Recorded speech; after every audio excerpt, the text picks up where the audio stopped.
How to configure routine PMI for a tenant. Prerequisites. 1. The system administrator or MSP administrator has correctly configured an email server. 2. Devices to be inspected have been added to sites before you start an inspection. Function description.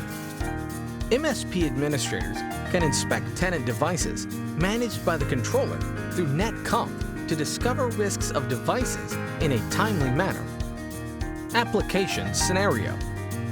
MSP administrators can inspect tenant networks periodically to detect network, device, and service exceptions, handle the exceptions, and send reports to specified email boxes after the preventative maintenance inspection is complete.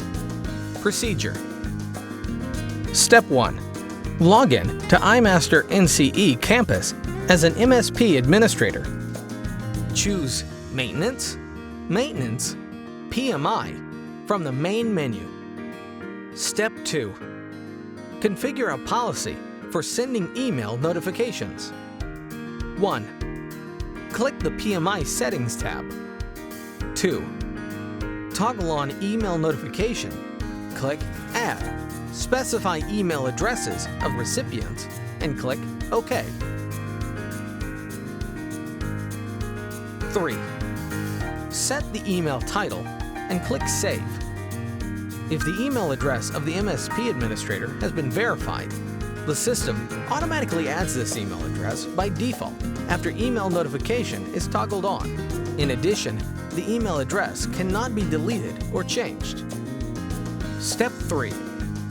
Perform an inspection. 1. Click the PMI List tab. 2. Inspect tenant devices. To inspect all devices of a tenant, find the tenant in the list and click Start PMI. Then, all devices of the tenant are inspected. 3. After the inspection is complete, click Export to export and view the inspection report. Step 4. View the inspection list. 1. Click the PMI Report tab.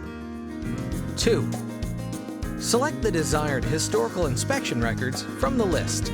You can export inspection packets, export inspection reports, and delete or resend inspection reports through emails. Verify the configuration. Check whether the inspection report is exported successfully. If so, the inspection is successful.